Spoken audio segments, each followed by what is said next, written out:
संपूर्ण स्वास्थ्य का विज्ञान एवं दर्शन आयुर्वेद। आयुर्वेद दर्शन के द्वारा, आयुर्वेद के ज्ञान के द्वारा, आयुर्वेद के साइंस के द्वारा कैसे हम अपने आप को ठीक रख सकते हैं और यदि हम रुग्ण हो गए हैं तो अपने आप को कैसे रोग से मुक्त हो सकते हैं। इन विषयों में हम बहुत सारी बातों को लेकर के चर्चा कर चुके हैं। इससे पहले हमने जाना कि किस तरह से हम आहार को भी औषधि के रूप में सेवन करके आहार को सही समय पर सही मात्रा में लेकर के अपने स्वास्थ्य को ठीक रख सकते हैं। आहार किस तरह से लेना चाहिए, भोजन न केवल स्वाद के लिए अपितु स्वास्थ्य के लिए भी हमने इसको जाना समझा। अब हम बात करने वाले हैं, आज जो चर्चा करने वाले हैं कि चरक ऋषि कहते हैं कि व्यक्ति जो पथ्यम पथो अनपेतम यद्यच्चोक्तम मनसः प्रियम तच्चा प्रियमपथ्यम च नियतम तन्न लक्षयत।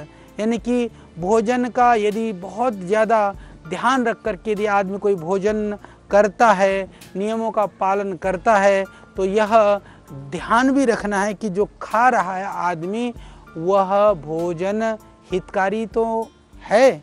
तो हितकारी आहार यानी पथ्य आहार जो हम भोजन ले रहे हैं वो हमारे लिए हितकारी होना चाहिए। यानी कि जो खाद्य पदार्थ हमारी शरीर के प्रकृति के अनुसार वह शरीर में जा करके धातुओं की स्थिति, उनकी अवस्था को सम बना करके रख सकते हों या रखते हों। विषम असंतुलित धातुओं को समावस्था में जो लाने में सहायक होते हैं उनको पथ्यकर भोजन कहा गया। या जो आहार शरीर के जो स्रोतों हैं, जो स्रोतस हैं, हमारे शरीर में जो मार्ग हैं, जो भी रस रक्त आदि को ले जाने के लिए उनको हानि नहीं पहुंचाते हैं तथा उन स्रोतस को खोलते हों या मन को जो अच्छे लगते हों, वो सब आहार को पथ्य आहार या हितकर भोजन या हितकर पदार्थ आयुर्वेद में कहा है। और जो इसके विपरीत हैं, जो स्रोतों को हानि पहुंचाते हैं, धातुओं को विषम कर देते हैं, उनको अलग अलग तरह से असमावस्था के धातुओं को भी गड़बड़ कर देते हैं, या हम कहें कि धातुओं को समावस्था में नहीं ला पाते हैं, इस तरह से या खाने में जो मन को भी अप्रिय लगे या हानिकारक हो, उसको आयुर्वेद के अंदर अपथ्य या अहितकर पदार्थ कहा है। या जो हानिकारक है वो अहितकर है, वही अपथ्य है। तो पथ्य आहार विहार इसीलिए स्वास्थ्य की दृष्टि से बहुत ही ज़रूरी है, बहुत ही महत्वपूर्ण है। और इसलिए ध्यान रखिए, आयुर्वेद यही कहता है कि पथ्य आहार विहार का सेवन स्वास्थ्य के लिए सबसे ज़्यादा महत्वपूर्ण है। पर जानना भी जरूरी है कि यह पथ्य और अपथ्य क्या है। पर इसको जानने से पहले आप ये समझिए, पथ्य और अपथ्य ये जो आहार विहार है वो प्रत्येक व्यक्ति की आयु पर निर्भर करता है, शारीरिक अवस्था पर निर्भर करता है, शरीर की प्रकृति पर निर्भर करता है। यदि शरीर के अंदर कोई रोग शोक बीमारी हो रखी है, हम पहले से ही बीमार हैं, पहले से कोई बीमारी है, तो उसके आधार पर भी यह कुछ द्रव्य पथ्य और अपथ्य हो सकते हैं। और द्रव्य की मात्रा पर भी निर्भर है। कभी कभी कोई द्रव्य है वो थोड़ी मात्रा में तो बहुत ही लाभकारी है, पर अधिक मात्रा में यदि हम ले लेते हैं तो वो बहुत ही हानिकारक हो जाता है। तो इस तरह से उसके साथ में किस द्रव्य के साथ सेवन कर रहे हैं। कई बार ऐसा होता है कि वो द्रव्य तो बहुत लाभकारी है, दूसरा द्रव्य भी लाभकारी है। जैसे घी बहुत ही लाभकारी पदार्थ है, शहद भी बहुत ही लाभकारी पदार्थ है, पर वो घी और शहद को यदि बराबर मात्रा में हम लेते हैं तो आयुर्वेद के अंदर उसको कहा गया कि वो अपथ्य है, वो एक तरह से विष है। इस तरह से आयुर्वेद ने निषेध किया। पर उसी को विषम मात्रा में ले लेते हैं तो वह बहुत ही लाभकारी हो सकता है, गुणकारी हो सकता है, हितकारी हो सकता है, हमारे जीवन को, हमारे स्वास्थ्य के लिए बहुत ही महत्वपूर्ण हो सकता है। इसीलिए अलग अलग द्रव्यों के साथ के संयोग को भी बहुत आयुर्वेद के अंदर बहुत ज़्यादा ध्यान दिया गया है कि किसके साथ क्या खाना है, क्या नहीं खाना है। इस तरह की जो अपथ्य वाले जो द्रव्य हैं उनके विषय में भी हम चर्चा करेंगे। अभी हम बात कर रहे हैं पथ्य और अपथ्य, जो पथ्यकारक जो पदार्थ हैं। इसी तरह से कोई पदार्थ ऐसा भी होता है जैसे वो हमारे लिए अनुकूल है, दूसरे के लिए लाभकारी नहीं। जैसे दूध है, एक आदमी को हजम हो जाता है, उसके लिए बहुत ही लाभकारी है, वो एक एक दो दो तीन तीन किलो दूध पी जाता है। दूसरे को एक गिलास दूध दे दो तो दूसरे दिन से उसको छेरा लग जाते हैं, दस्त लग जाते हैं, वो हजम भी नहीं होता है। यानी कि एक व्यक्ति के लिए वो पथ्य, दूसरे के लिए वो अपथ्य, एक के लिए अमृत है, दूसरे के लिए पॉइजन है। इसको आयुर्वेद बहुत अच्छी तरह से समझाता है, क्योंकि हम कैलोरी की कहानी कर करके इस बात को कभी समझ नहीं सकते हैं। मॉडर्न सिस्टम के अंदर या कैलोरी की और भोजन के जो आजकल न्यूट्रिशंस वगैरह जो जो होते हैं वो न्यूट्रिएंट्स की बात करते हैं, तो वो लोग बात करते हैं कि कितनी कैलोरी खानी चाहिए, किस तरह के न्यूट्रिएंट्स लेने चाहिए, पर आयुर्वेद उससे आगे की, उससे गहरी और उससे बहुत गहरी बात करता है। यही हमको समझना होगा। और जो किसी के लिए हितकारी हो, दूसरों सबके लिए हितकारी हो जरूरी नहीं है। इसलिए जो वात पित्त कफ प्रकृति की जो कहानी कही गई है, औषधियों के विषय में भी जो बात कही गई है, वो बहुत ही ज़रूरी है समझना। जैसे किसी की प्रकृति बहुत उष्ण प्रकृति है, वो गर्म प्रकृति का व्यक्ति है, तो उसको ठंडे पदार्थ बहुत हितकर हैं, पथ्य हैं, लाभकारी है। पर वही ठंडी चीज़ें यदि सर्दी वाले प्रकृति वाले को दे दिया तो उसके लिए हानिकारक है। तो जिस तरह से शीत प्रकृति वालों के गर्म चीज़ें बहुत ही लाभकारी हैं, वो तो गर्म प्रकृति वालों के लिए वो कदापि नहीं है। तो जैसे मैंने पहले कहा कि दस्त लगे तो उसके लिए दूध अपथ्य है पर दही पथ्य है, किंतु कब्ज वालों के लिए दूध पथ्य है, दही कब्ज को बढ़ाता है। ध्यान रहे, दही मल को बांधता है, मट्ठा हालांकि मल को नहीं बांधता है। यानी कि दही खाएं तो आपको मल बंधेगा, मट्ठा पिएं तो मल को नहीं, वो बंधा हुआ मल है तो उसको मल को थोड़ा सा कब्ज को दूर करेगा, और किसी को दस्त है तो दस्त को भी निकालेगा। इसलिए आयुर्वेद में बहुत सारी जगह पर दही से ज़्यादा लाभकारी तक्र को माना गया है। यानी एक ही पदार्थ के दो दो गुण हो जाते हैं, क्योंकि कई पदार्थ आयुर्वेद के अंदर गुणवाही भी होते हैं। वो पदार्थ ऐसे होते हैं कि जिस पदार्थ के साथ आप जोड़ देते हैं उसी के अनुसार वो अपने गुण या दोष को बढ़ाते हैं। ये बात भी सिर्फ आयुर्वेद में ही वर्णन है या आयुर्वेद के शास्त्रों में ही ऋषियों ने कहा है। तो इसको हम और अच्छी तरह से समझने के लिए कि आप ऐसा समझ लीजिए कि जो खाद्य पदार्थ है शरीर की धातुओं को, उनकी सन अवस्था को बनाए रखते हैं, या उन पदार्थों को, या जैसे जो विषम असंतुलित धातुओं को सम अवस्था में लाने में सहायक होते हैं। जो आहार शरीर के जो पथ है, पथ मतलब जो मार्ग हैं, जो स्रोतस हैं, जो स्रोत हैं, उनके लिए हानिकारक नहीं होते हैं, जो मन को प्रिय लगते हैं, वो जो है सब पथ्य और हितकारी माने गए हैं। और दूसरी बात, इसको ये भी समझ लीजिए, पथ्य और अपथ्य को कैसे समझें। बहुत सरल है। यदि आपको बहुत ये बातें सब समझ में ना भी आए, यदि आप किसी पदार्थ को ले लेते हैं, यदि आपको दिन में कोई बेचैनी परेशानी होती है तो ध्यान रखिए, बहुत सारे दिन पहले क्या खाया था आपको याद नहीं रह सकता, पर सुबह क्या खाया था, दोपहर को क्या खाया था, तो आपको पता चलेगा। जिस तरह की अनईजी है, अनकम्फर्टनेस है, या इस तरह की कोई आपको लक्षण दिखाई दे तो समझ लेना कि वो पदार्थ आपके लिए लाभकारी नहीं है। तो इस तरह से आयुर्वेद में कहा कि कुछ पदार्थ तो स्वभाव से ही पथ्य हितकर होते हैं, यानी स्वभाव से ही अच्छे होते हैं, वो बहुत ही लाभकारी होते हैं। वो परंतु कुछ ऐसे होते हैं, जैसे कहते हैं ना, कोई स्वभाव से ही सज्जन होते हैं, कोई स्वभाव से ही दुष्ट होते हैं। तो जो दुष्ट है वो किसी किसी के लिए सज्जन हो सकता है, सज्जन हो सकता है किसी किसी के लिए बुरा हो, पर आयुर्वेद के पदार्थों में भी ऐसी ही बात है। तो इसी तरह से जैसे कि सज्जन कौन से पदार्थ हैं, जो हितकर पदार्थ कौन से हैं, कहाँ जो साठी चावल है, साठी चावल की बहुत आयुर्वेद में प्रशंसा की गई है, शाली चावल की बहुत प्रशंसा की गई है, मूंग की बहुत प्रशंसा की गई है, नमकों में सेंधा नमक की बहुत प्रशंसा की गई है। यानी इनको सबको सज्जन माना गया है, यानी ये स्वभाव से ही सज्जन है, ये जो भी खाए उसको ये नुकसान बहुत कम पहुंचाते हैं। आंवले को स्वभाव से ही सज्जन माना गया है। आंवला हालांकि किसी किसी को थोड़ी सी, जो ज़्यादा कफ और सर्दी शीतल प्रकृति के लोग हैं उनको थोड़ा सा कभी कभी कष्ट हो जाता है, बाकी बहुत ही हितकारी है, पथ्य है। मुनक्का सबके लिए हितकारी माना गया है। डायबिटीज़ वाले पर बहुत ज़्यादा मुनक्का नहीं खा सकते, अलग बात है।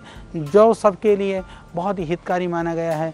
वर्षा का जल, वर्षा का जल का अर्थ ये है कि जो आसमान से सीधा पड़ता हो। आजकल तो इतनी धूल धक्कड़ और पोल्यूशन है कि वो वर्षा के जल को बहुत लाभकारी मानना मुश्किल है, पर स्वच्छ वातावरण हो यदि ऐसी जगह पर है तो सबके लिए लाभकारी माना गया है। गाय का दूध सबके लिए हितकारी और लाभकारी माना गया है, और गाय का दूध भी दस्त वालों को तो फिर भी नुकसान करेगा। गाय का घी हो चाहे मधु हो, स्वभावतः ही हितकारी होते हैं। स्वभावतः हितकारी का अर्थ यह है कि यदि आप भी ठीक हैं तो वो आपको ठीक करेंगे। आपको किसी बीमारी से आपका उपचुक हो रखा हो तो हो सकता है इनमें से भी कोई द्रव्य आपको कभी कभी परेशान भी करे। और इसके अलावा जो अधपके फल हैं, जैसे इसके अलावा जैसे कहते हैं ना, जो स्वभावतः ही गड़बड़ हैं, जो स्वभाव से ही जो आपको नुकसान पहुंचा सकते हैं, स्वभाव से हानि कर सकते हैं, जिनको खाने से पहले आपको सोचना चाहिए, जिसको खाने से पहले आपको अपने आप को ही मौजूद बनाना होगा। संयोग से जो स्वभाव से जो अहितकारी हैं, उनमें जैसे आधा पके फल हैं, कच्चे फल हैं। जो कच्चे फल होते हैं वो स्वभाव से बहुत अच्छे नहीं होते हैं। जो तीक्ष्ण तीखे चरपटे पदार्थ जैसे लाल मिर्च है, लाल मिर्च हालांकि कई रोगों में काम करता है, सहयोग करता है, पर स्वभावतः लाल मिर्च की जगह आप हरी मिर्च का सेवन तो करें, पर लाल मिर्च स्वभावतः ही किसी न किसी तरह से वो विकार ही करता है। ज़्यादा खट्टे पदार्थ जैसे शास्त्रों में इमली है, अमचूर है, इनको थोड़ा सा इनसे बचने के लिए विधान किया गया, ज़्यादा नहीं खाना चाहिए। हालांकि इमली कई सारे तरह के टॉक्सिक को निकालता है। साउथ वगैरह में इसलिए इमली खाई जाती है, वहाँ का जो समुद्र का कार्य खारा पानी है, उस खारे पानी के प्रभाव को वो कम करता है, तो साउथ में इमली पथ्य हो सकता है। परंतु यदि उत्तर भारत में आप इमली खाते रहोगे तो फिर आप अपने स्वास्थ्य से जाते रहोगे, इसलिए कम इमली खाना चाहिए। अमचूर वगैरह को भी कम लेना चाहिए। अमचूर के खटास को आयुर्वेद में उत्तम नहीं माना गया है। तो जो सड़ा करके बनाए हुए जितने भी जो पदार्थ हैं, जो जैसे शराब है, बियर है, इस तरह के जितने भी जो पदार्थ हैं, जो नशे की चीज़ें हैं, इन्हें सबको स्वभाव से ही इनको अपथ्य माना गया है। और जो जिसमें केमिकल आदि डाल करके यदि किसी को प्रिजर्व किया गया या इस तरह के प्रिजर्वेटिव डाले हुए पदार्थों को भी स्वभाव से ही अहितकर माने गए हैं। परंतु ध्यान रख लीजिएगा, यदि इन पदार्थों के अंदर यदि हितकर पदार्थों का सेवन मात्रा प्रकृति के अनुसार विधिपूर्वक न किया जाए, यानी कि जो विरुद्ध आहार हैं वो तो हानिकारक ही हैं, जो हितकार पदार्थ हैं उनको भी प्रकृति अनुसार विधिपूर्वक किया जाए तो ही लाभ करेंगे। यदि किसी ने कहा कि दूध बहुत हितकारी है, दबा करके दूध पी गए कई लीटर, तो मुश्किल है दूध को हजम करना। घी हितकारी है, आपने कहा घी बहुत बढ़िया है, पी जाओ 200-250 ग्राम घी, हजम नहीं होगा। किसी ने कहा शहद बहुत बढ़िया है, पी जाओ 200 ग्राम शहद, मूर्छा हो जाएगी। तो इस तरह से ये ध्यान रखना जरूरी है। हितकारी कह करके ऐसा नहीं है कि वो एक दिन में आप पहलवान बन जाएंगे। हितकारी का अर्थ यह है कि आप यदि विधिपूर्वक उनका सेवन करोगे तो वो आपको लाभ देंगे, वो नुकसान नहीं करेंगे। हम बात करते हैं, यदि हम बात करें देश की, आयु की, ऋतु की, तो ये आयुर्वेद में ये भी बहुत ज़रूरी है। हितकारी तो हैं, पर आपकी आयु कितनी है, आप किस क्षेत्र में रहते हैं, अभी कौन सा ऋतु चल रहा है, ऋतु के विषय में हमने विशद चर्चाएं की। ये सब कुछ को हमको बहुत अच्छी तरह से विचार करना बहुत ही ज़रूरी है। और शरीर अन्न से ही बना है, तो शरीर अन्न से बना है तो अन्न भी शरीर को बनाए रखने के हिसाब से लेना जरूरी है मेरे भाई। इसका आपको ध्यान रखना बहुत ज़रूरी है। परीक्षा कर करके ही हमको अपने अनुकूल आहार यानी पथ्याहार का तभी हमको सेवन करना चाहिए। परंतु ध्यान रहे, कभी किसी के बातों पे आकर के खा लेना, क्या फ़र्क पड़ता है, एक टुकड़ा तो है, एक ही तो गिलास है भाई, उसका तो एक गिलास है, शरीर तो तेरा है, नाश अपना करवाना है या उसकी बात रखनी है। यदि ऐसी स्थिति आ जाए तो प्यार से हाथ जोड़ लेना, जोड़ करके बता देना, बाबा वैद्य जी ने मना कर के, बाबा मैं कमज़ोर हूँ, थोड़ी सी उनके मुँह मन रखने के लिए एक टुकड़ा ले लेना, पर मत खाना। क्योंकि यदि मान लीजिए कि दूसरे के कहने से, लोभ से या अज्ञान से, लोभ हुआ कि यार बढ़िया चीज़ है, रसगुल्ला यार फ्री में दे रहा है, खा लेना, दो क्या फ़र्क पड़ता है, खा ले रसगुल्ले, बाद में जब तेरा गड़बड़ हो जाएगा तो फिर परेशान होते घूमना, तो परेशानी तो तुमको झेलना पड़े ना। तो इसलिए खाने का लोभ कभी नहीं करें। लोभ तो वैसे भी हानिकारक है, किसी भी तरह का कोई भी लोभ हमको किसी भी लोभ के चक्कर में नहीं फंसना चाहिए। और अज्ञान के कारण से, क्योंकि कई बार लोग कहते हैं जी मुझे तो पता ही नहीं था जी, मैंने तो ऐसा कर दिया, या जी मुझसे तो गलती हो गई, या जी मेरे को तो बस ये ऐसा हो गया जी। अरे भाई, जो कानून है, जो नियम है, जो व्यवस्था है, चाहे वो प्रकृति की व्यवस्था है, चाहे संविधान की व्यवस्था है, यदि आप उसको तोड़ते हैं तो आप ये कह कर के मुझे पता नहीं था, आप बच नहीं सकते हैं।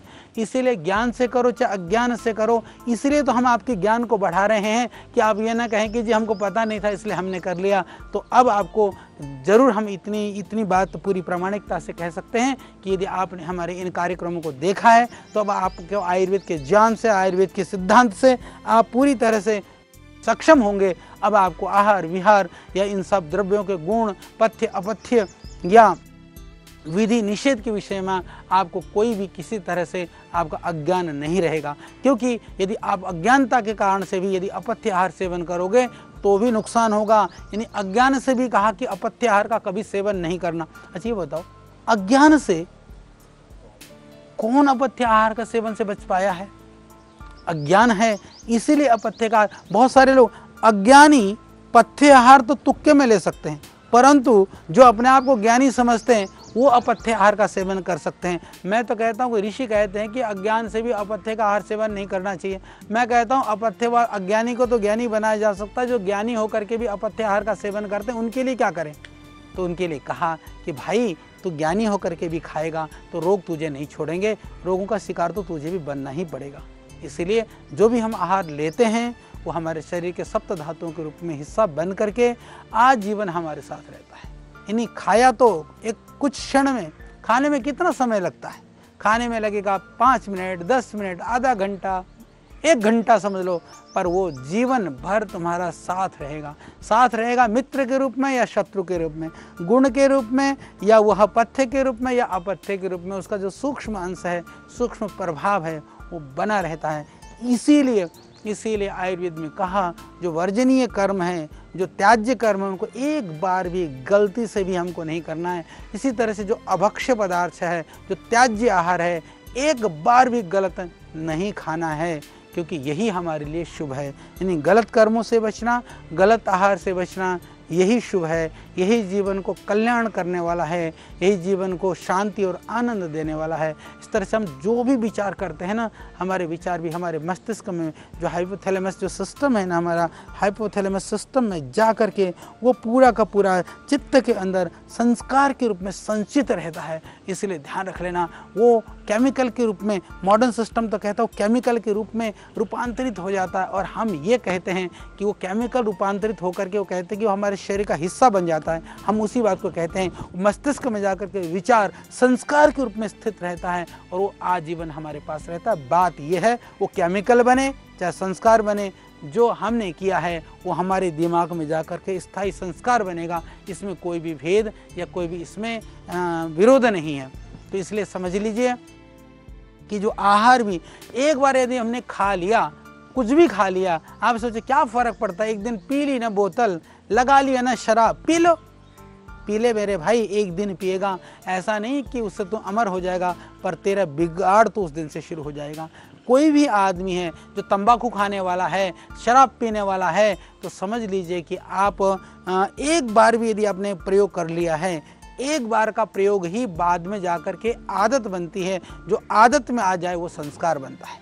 तो इसलिए आपको एक बार के लिए भी इस तरह के पदार्थों के सेवन से बचना चाहिए, और इस पदार्थों की ओर प्रेरित करने वाले लोगों से भी आपको बचना चाहिए। किस तरह के लोगों से मित्रता करनी चाहिए, किस तरह के लोगों से मित्रता नहीं करनी चाहिए, ये भी हम आपसे चर्चा कर चुके हैं। तो मेरे भाई सावधान हो जाओ, लोग तो स्वाद के लिए, मज़े के लिए या आपको बिगाड़ के लिए कुछ कुछ आदत डाल देंगे, परंतु भुगतना तो आपको पड़ेगा। यदि आप चाहते हैं अपने विचार को सही रखना, यदि आप चाहते हैं अपने स्वास्थ्य को सही रखना, यदि आप चाहते हैं अपने जीवन को सही रखना, तो मेरे भाई किसी भी पदार्थ का, अपथ्य का, किसी भी जो गलत विचार को एक बार भी अपने अंदर आने मत देना। क्योंकि ऋषि कहते हैं कि एक बार भी जो किया ना, चाहे वो विचार है, चाहे वो अन्न है, वो दुख, निराशा, अशांति, काम, क्रोध, चिंता को बढ़ाने वाला हो, यानी गलत करोगे तो ये बढ़ाएगा, और कहीं यदि अच्छा करोगे तो सुख,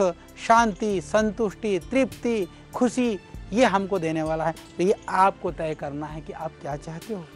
आपको सुख शांति चाहिए, आनंद चाहिए, खुशी चाहिए। जीवन में हम जो कुछ भी करते हैं वो इसीलिए तो करते हैं ना, हमारे जीवन में हमको सुख मिले, शांति मिले, संतुष्टि मिले, तृप्ति देने से बिल्कुल तृप्ति मिले, एकदम हमारे को सब कुछ खुशियाँ देने वाला हो, हर कोई हमारे लिए बहुत ही हमारे विचारों को, भावनाओं को समझने वाला हो, मेरी चारों ओर अनुकूल वातावरण हो, अनुकूलता हो, तो आप अपने सुख के लिए, आनंद के लिए, शांति के लिए करते हो। तो फिर ऐसा काम क्यों करते हैं हम कि जिससे हमको चिंता बढ़े, दुख बढ़े, अशांति बढ़े।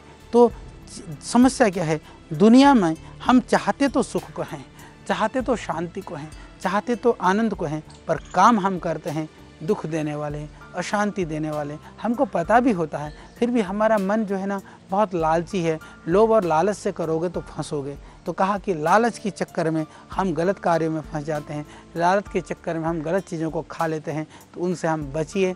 बच करके हम अपने जीवन को उन्नत बना सकते हैं, समृद्धशाली बना सकते हैं, जीवन को भी, शरीर को भी और हमारे विचारों को भी।